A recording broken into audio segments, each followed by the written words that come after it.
se dotaknem ove teme multidimenzionalnosti ljudskog bića i upravo činjenice da se trenutno nalazimo i već decenijama u jednom trećem denzitetu, ili što se mene tiče celu večnost, i 3D stvarnosti, naravno, u kojoj smo na neki način zarobljeni.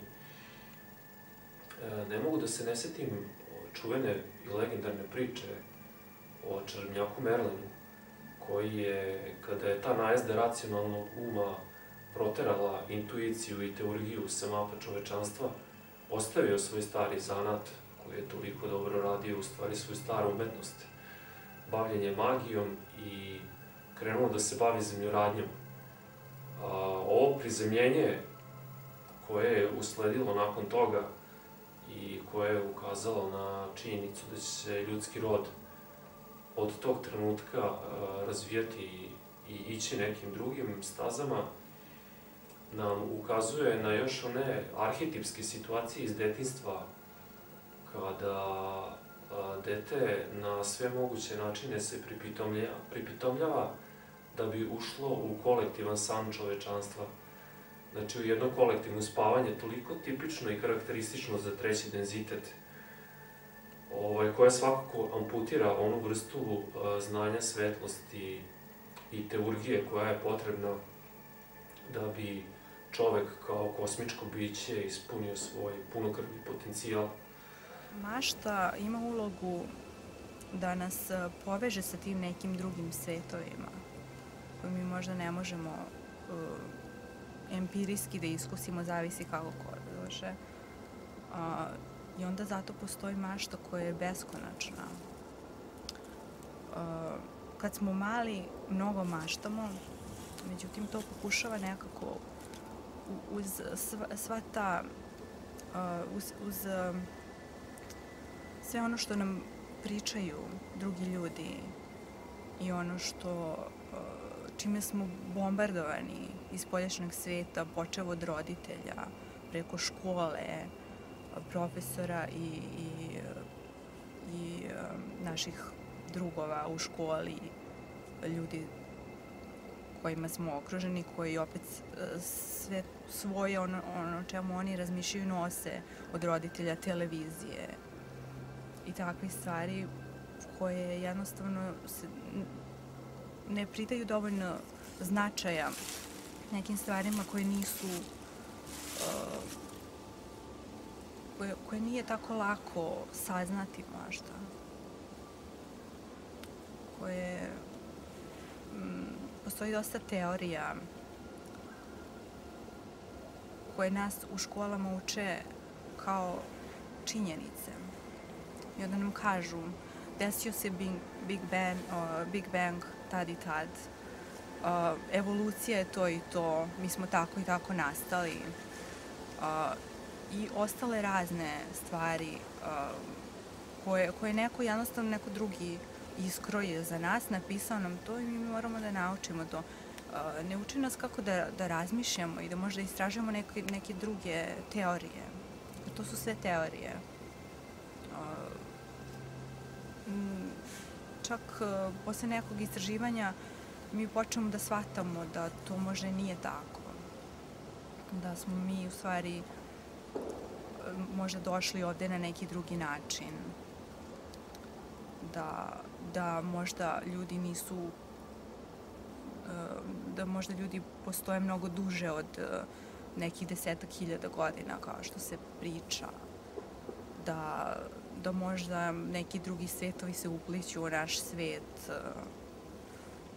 i da smo mi možda bliski njima nego nekom drugom čoveku koji je, na primjer, uspavan i ne želi da vidi šta se u stvari dešava. Najkraći mogući put između određenog skupljanja čoveka, ali nekako mislim da svi znamo da umetnost dolazi kao jedna teskobna situacija, da kreativnost dolazi iz toga što se nešto skuplja u čoveku i onda on u jednom momentu ispljune neko delo, do kada imate, ne mora naravno to uvek biti, ali imaš u situacijama gde ljudi mogu i u kontinuitetu da budu zaista kreativni, ali najveći deo dolazi kroz te neke pikove.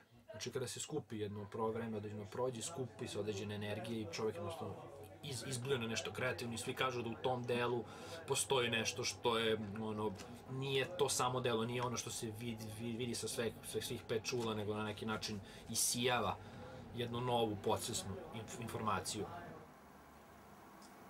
Kad si spomenuo kreativnost,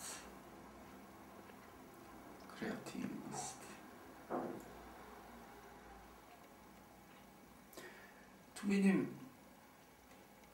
ulje. Vidim i gomila balona koji se podižu i isplivaju. Meni se to sviđa što sve to tako ispliva jednostavno. Ali dopada mi se i to što postoji ta hladna svetlost u njima, ta svetlost koja prolazi kroz njihove membrane. Međutim, ti kenguri, oni jednostavno ih zaustavljaju. To je za mene kreativnost. Tako da je ono gde je trenutno čovjek sputan, gde je kreativnost najviše napadnuta, jeste u stvari taj odnos prema samom seksu, prema samom ljubavnom činu koji negde bi trebalo da polako bude inspiracija za poeziju, za neki ideal čoveka na neki način. Većina ljudi negde kada se zaljubi ima taj prijatan pogled na svet. Imate neki uzdignutost, polet koji mu je potrebno, dešava se da mnogi da ne smatrujući sebe za umetnike i kreativce nekako potpuno nesvesno zadru u kreativnosti, krenu da pišu pesme ili poeziju, da krenu da slikaju i crtaju. Iz mog iskustva sa recimo nekoliko ljudi koji sam razgovarao, dešavalo se da su prelomi trenuci možda u njihovim životima kada su počeli da budu osjetljiviji na samu umetnost.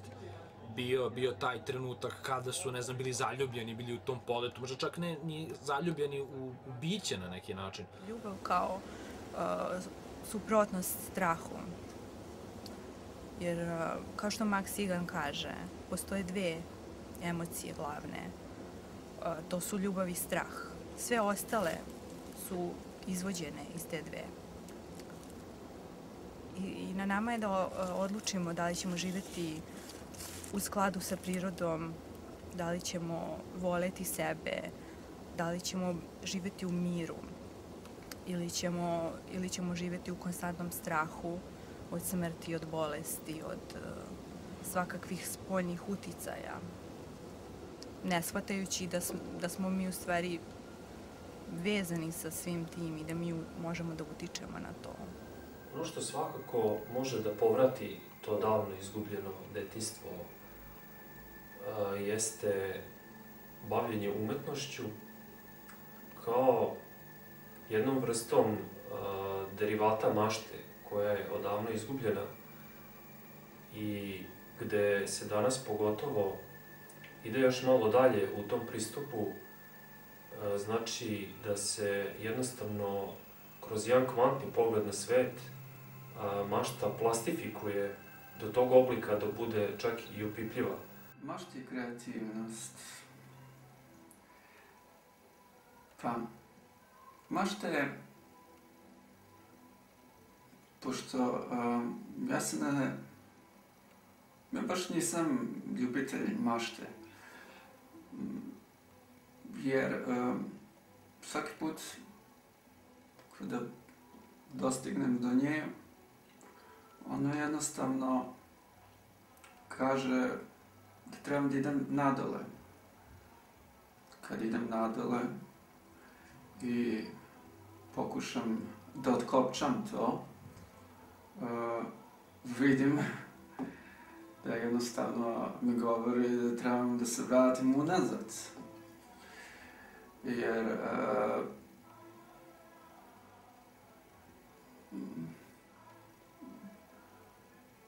a upravo mašta se čuje sa strane. I upravno osjetim, mislim, to je neka rock and roll vatra. Ima tu veoma interesantnih sitnica, sitnih tačaka koje se povezuje, mislim, koncima. Ja povezujem, na primjer, konce i konopce i to. I kad se poveže, dobije se jedna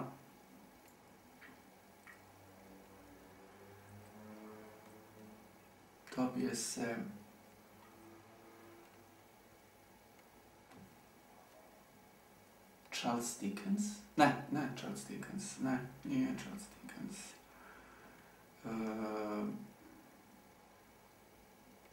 Mark Twain. Njega nikad nisam volao.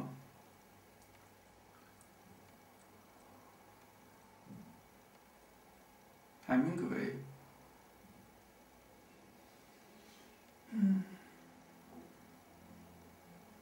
Jako pušku volim. Sviđa mi se njegova puška od Hemingwaya. Opsednut čovek koji samo sebi ugađa, koji sebi stalno podešava, koji stalno sebi udovoljava, izbegavajući najmanju trunku neke komplikacije, teskoba, nekog skupljanja, nekih iskustava novih, nekih unutrašnjih života, nekih unutrašnjih dilema, a ja mislim da je to negde osnov za kreativnost. Možda treba da iz ličnog iskustva, na primjer, pošto sam videla dosta straha, dosta teskoba, dosta negativnih osjećanja u ljudima, u svetu. To je u stvari ono u čemu mi živimo sada. Ta energija, ta glavna energija je u stvari strah koji nam je nametnut. I većina ljudi ne može da shvati da je to nešto što je nametnuto i oni se jednostavno pokušavaju da se prilagode tome. Međutim, nije uvek lako prilagoditi se jer je to jednostavno neprirodno stanje. To je neprirodno stanje, ljudi nisu stvoreni da žive u nekom takvom svetu.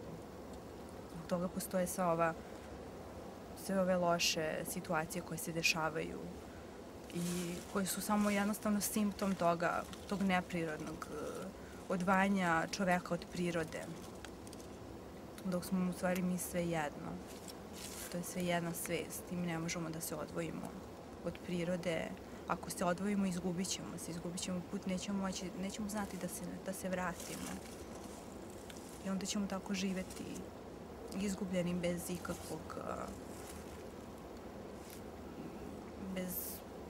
ikakve nade da se vratimo, jer neće nam to biti poznato uopšte. Smatrat ćemo ovaj svet, stvarno ćemo smatrati Prvo da razmišljam onim pravim. šta bi mogao da kažemo o današnjoj muzici, pošto ne znam šta je uopšte danas muzika, ali tako su se inače i muzičari ondašnjeg veka isto pitali šta je muzika i uvek je nešto smetalo, što je normalno, jer po pravilu ljudima i treba da smeta, je li tako? I zbog toga se stvaraju kutije, igle, polupana jaja i svakakve stvari.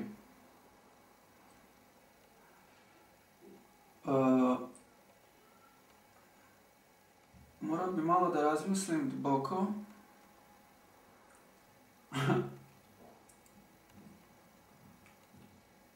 Nemam pojma. Muzika jednostavno treba da bude muzikalna.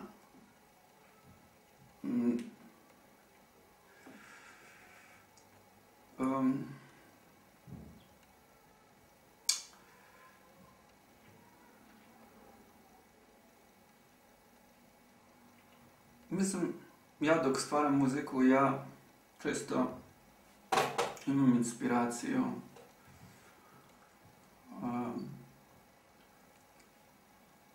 Inspiracija mi je Alf. Ali i Knight Rider. To je jedna serija, bila davne, 1980. krajem 1980. Jer ja volim tu crninu, tu zatamljenost. Volim dugmade. Jako volim dugmade. Ja ne mogu da podnesem prirodu uopšte. Mene je ovaj ambijent veoma tesan. Tako da se malo ne osjećam kao kod kuće. Tako to. Sve ovo nabrojano otvara mnogobrojne opcije i ruši one stare obrazce na koje smo mi uglavnom navikli i koji su upravo nastali tom vrstom prepitomljavanja ljudi od strane establishmenta. Pa tako danas imamo i tu jednu najezdu i taj jedan tsunami svega toga nabrojanog i tih nekih novih puteva i opcija o kojima se ovdje i priča, naravno uključujući i onu najizvesniju kopču sa spiritom i sa kreativnošću, a to znači umetnost. Pored toga, naravno, javljaju se i neke nove ovako sjajne tendencije koje su do sada mogli definisati kao SF, a to je komunikacija sa vanzemaljskim oblicima života, vanzemaljskim inteligencijama, kao i isceljenje putem duhovnih, kosmičkih energija, koje sve više uzima maha, gde ljudi i putem povratka prirodi i onog starog šamanskog sadejstva sa istom, takođe dobijaju informacije. U posljednje vreme, eto, imamo i to da je ayahuasca, rituali ayahuasca su sve ovako aktuelniji, gde nam priroda i gde nam biljke, uključujući naravno i životinje, saopštavaju drevna znanja koja smo mi odavno zaboravili, a ja nikako ne mogu da se ne setim filma Emerald Forest, koji sam tako volao kad sam bio klinac, u režiji Johna Bormana, koji upravo govori o toj temi mnogo pre, znači tamo negde 80-ih, je čak kao mainstream film uspeo da se probije i jednostavno da ukaže na to da ljudi nikada nisu izgubili, naravno, interes za ove lepe stvari. Pa tako, i ako se setimo detinjstva i nekih snova, gde su se neretko delfini i kitovi obraćali malim sanjačima i upravo im na jedan intuitivan način saopštavali drevne tajne univerzuma. Tako da, jednostavno, je ovo neka vrsta povratka detinjstvu, povratka toj nevinosti, ali naravno ne i naivnosti, pošto upravo ove nove teorije na neki način pripadaju tom jednom intuitivnom području od koga smo se mi mnogo otuđili i što je samo po sebi poprilično ovako maglovito i močvarno, jednom rečju, izuzetno klizav teren. Pa tako, ja mislim da ipak treba zadržati taj racio i razum i naravno analitički koji će to posle sve da preradi, a nikako se ne naivno povoditi za nekim novim New Age sigurno učenjima koje su sve ovo bukvalizovali na jedan jednostavan način, čisto kako bi to nekako na komercijalan način plasirali čovečanstvu koje je još uvek u toj nekoj tranzicionoj naivnoj fazi, uopšte što se tiče prihvatanja ovih stvari. Tako da, verovatno je najispravniji način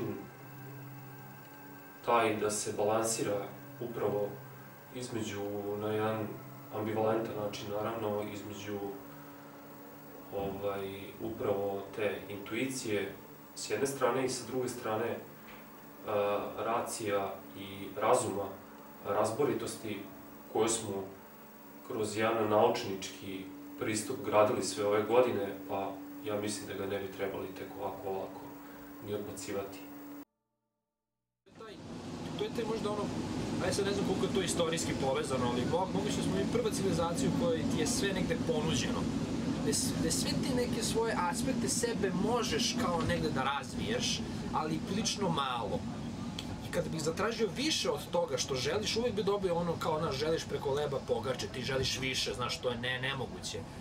I zato mi imamo ono, mislim, imamo to ono štanc umetnika, imamo škole koje navodno proizvode umetnike, baš zato da bi se možda i pravim umetnicima ugušila sposobnost tog ono većeg kreativnog nadražaja, jer ipak ono, čini mi se da i samim tim naravno onih tu svode na određen sistem, na određenu produkciju, kreativnu produkciju, da je više kreativnost nije nešto što je izuzetno, nego nešto što je ono standardno, što je nešto što se dešava svaki dan, što je normalno. Mislim da kreativnost uopšte nije normalna stvar. Na kraju ona je prilično nenormalna i izuzetna i mislim da čovjek pomalo treba biti lud, mislim lud, ne toko, ali je nekako malo otkačen, malo iščašen iz društva, malo da posmatra celu tu sliku na drugačiji način da bi on mogao ili da ima kakav iskorak u nešto kreativno, pogotovo opet kažem u modernom društvu u kome sve se negde zna i svaka informacija s jedne planete do kraja sveta može ići na drugi kraj sveta i sve se nekako smešta na jedno mesto kao. Stvarnost u kojoj živimo je dosta svedena. Mi ne znamo tačno šta se dešava. Svako ima neku svoju viziju stvarnosti i nikad ne možemo da znamo kako druga osoba posmatra taj ceo svet. Može izgledati skroz drugačije kroz nečije druge oči. Neki drugi ljudi mogu da primete nešto što mi ne vidimo. Njima je to potpuno jasno, dok nama možda nije, ili obrnuto. Zbog toga vidimo veliku razliku među ljudima koji se bude i onih koji jednostavno ne vide šta se dešava u svijetu. Bilo zbog toga da li ne žele to da vide ili imaju neke druge stege koje ih vuku da ostanu u tome zašto znaju. Da ne bi možda izgubili tu neku sigurnost koju donosi ova stvarnost sa svim svojim materijalnim stvarima, koje su u stvari iluzija, jer je sve napravljeno od energije. I energija kao takva može i da se menja. Uglavnom ne može da nestane. Tako da ne treba da postoji nikakav strah od bilo čega, najmanje od smrti, zato što energija nikad ne nestaje. To materijalno, to tijelo koje mi koristimo, ono će možda nestati u nekom smislu, da preobrazit će se u nešto drugo. Ta energija koja pokreće telo, ono suštinsko što smo mi, to je uvek tu, uvek je postojalo, uvek će postojati. Vratit će se izvoru, pa će se možda opet vratiti u ovaj svet, možda će otići u neki drugačiji svet, za koga se mi sada ne sećamo, možda smo preživeli to, možda nam je to bila neka stvarnost u nekim ranijim životima i iskustvima, ali se ne sećamo jer gubimo to i onda je poenta da se mi vratimo tome kroz ovaj život koji možda je tu da nas nauči neke stvari. Ja smatram da svako bira da dođe na zemlju i da se rodi od svega, od porodice, od ljudi kojima se okruženi. Svako bira za sebe gde će da dođe, kad će da dođe i u koju situaciju će da dođe. I sad možda neki ljudi imaju prednosti ako su odgajani da budu otvoreni, da primećuju stvari koje možda ne primećuju svi, ali takođe za neke druge ljude postoji mora da postoji nešto što će ih nagnati na to da se probude. Tako da mislim da kao da je pojavom računara, umjesto da računari postanu kao neka produžena ruka čovekove kreativnosti kroz koju će se on izražavati još kreativnije, još više mogućnosti, kao da je čovjek počeo da imitira kompjuter na neki način i da pokušava da komunicira isključivo binarno.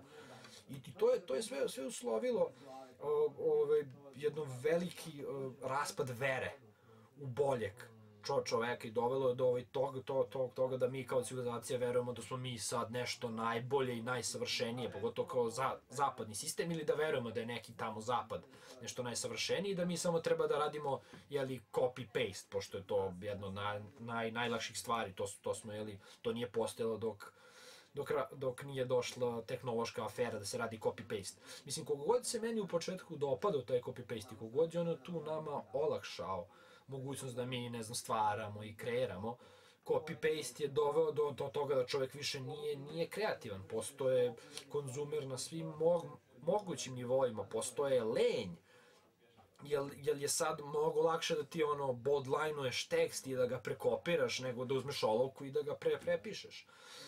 Mislim, to dovodi me do te sljedeće teme, to je taj užasan strah od toga da se postane svestan trenutka u kome postojimo.